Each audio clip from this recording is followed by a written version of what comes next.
दिल्ली के बुराड़ी इलाके में सुबह आमतौर पर जल्दी शुरू होती है।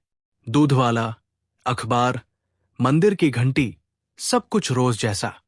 लेकिन 1 जुलाई 2018 की उस सुबह एक घर में अजीब सन्नाटा था। घर नंबर D303। बाहर से देखने पर बिल्कुल साधारण। न ताला टूटा हुआ, न खिड़की खुली, लेकिन अंदर कुछ ऐसा था जिसने पूरे देश की नींद उड़ा दी। जब पड़ोसी छत पर पहुंचे, उन्होंने देखा, एक नहीं, दो नहीं, पूरे 11 लोग एक साथ लटके हुए थे। सभी एक ही परिवार के।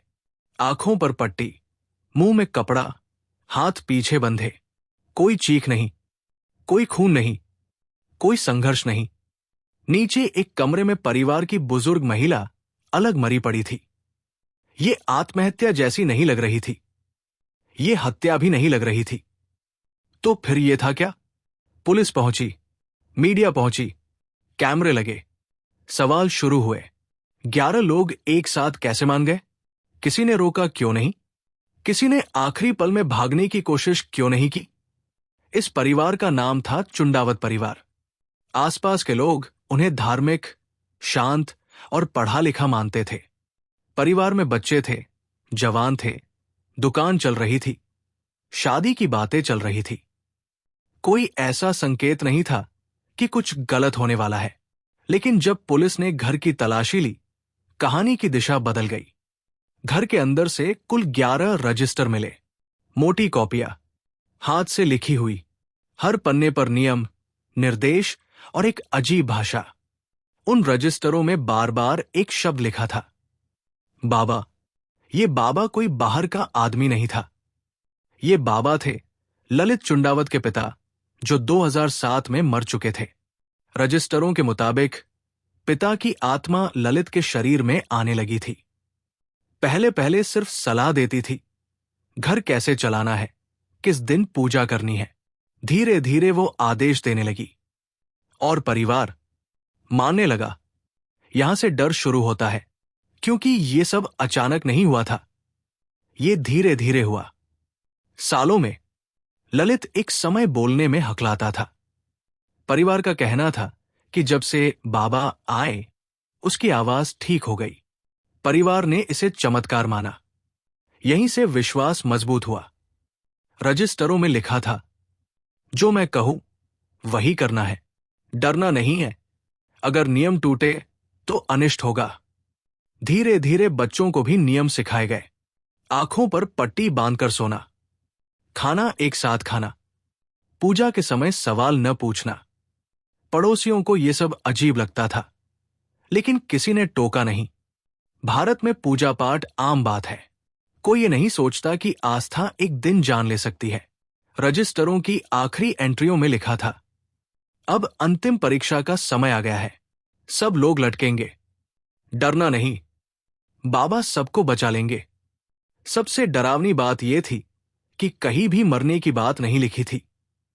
मतलब कोई भी मरने नहीं जा रहा था। तो फिर वो सब मरे कैसे? पोस्टमार्टम रिपोर्ट ने सबको चुप करा दिया।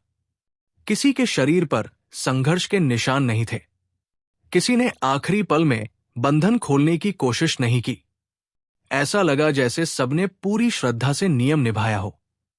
साइकोलॉजिस्ट्स ने इसे कहा शेयर्ड डिल्यूजन, एक इंसान का भ्रम जिसे पूरा परिवार सच मानने लगा। कोई सवाल नहीं, कोई शक नहीं। लेकिन केस में कुछ बातें आज भी परेशान करती हैं। घर के सीसीटीवी कैमरे कई दिन पहले बंद हो चुके थे। घड़ी उसी समय पर रुकी थी। रजिस्टरों की आखिरी लाइन मौत से कुछ दिन पहले की थी। कुछ पड़ोसियों ने बताया कि रात में घर से अजीब मंत्रों जैसी आवाजें आती थी। कुछ ने कहा घर के पास जाते ही बेचैनी होने लगती थी। क्या यह सब सिर्फ बीमारी थी, या कोई ऐसा मानसिक जाल जिससे निकलना नामुमकिन हो गया? आज भी वो घर ज्यादातर खाली रहता है।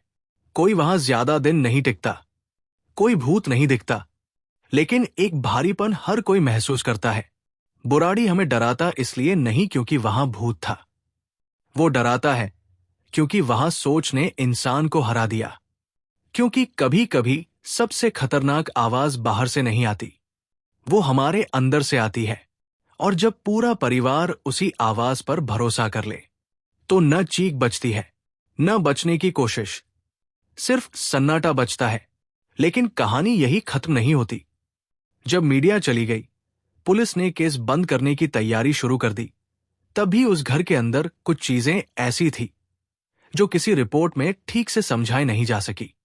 घर को सील कर दिया गया, ताले लगा दिए गए, लेकिन आसपास रहने वाले लोगों का कहना था कि रात के समय उस घर में अब भी कुछ अजीब महसूस होता था।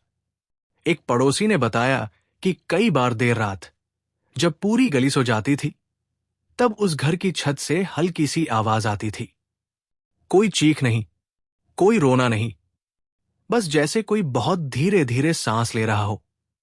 आवाज इतनी हल्की होती कि कान लगाने पर ही सुनाई दे। शुरुआत में लोगों ने इसे हवा या जानवर समझा, लेकिन समस्या ये थी कि आवाज हमेशा एक ही समय पर आती थी, रात के करीब 2 से ढाई बजे के बीच। कुछ महीनों बाद एक व्यक्ति उस घर में किराए पर रहने आया। वो बाहर का था, बुराड़ी की कहानी से अनजान। पहले हफ्ते सब ठीक रहा। दूसरे हफ्ते उसने मकान मालिक से शिकायत की कि रात में उसे नींद नहीं आती। तीसरे हफ्ते वो बिना सामान लिए घर छोड़कर चला गया। उसने जाते जाते सिर्फ इतना कहा, इस घर में कोई बोलता नहीं है, लेकिन लगता है जैसे कोई सुन रहा हो। पुलिस के एक पुराने कर्मचारी ने बाद में बताया कि जब वो लोग जांच के लिए घर में अकेले जाते थे, तो कई बार उन्हें ऐसा महसूस होता था जैसे कोई उनके पीछे खड़ा है। मुड़ने पर कोई नहीं होता, लेकिन वो एहसास बना रहता। सबसे ज्यादा परेशान करने वाली बात तब सामने आई जब एक साइकोलॉजिस्ट ने रजिस्टरों को दोबारा पढ़ा। उसने पाया कि आखिरी पन्नों में कुछ वाक्य अधूरे छोड़े गए थे, जैसे कोई लिखते लिखते रुक गया हो। एक लाइन थी, अगर कोई डरे तो उसे। आगे कुछ नहीं लिखा था। यह साफ नहीं है कि वो लाइन क्यों अधूरी है। क्या समय नहीं मिला, या वो बात लिखनी नहीं थी?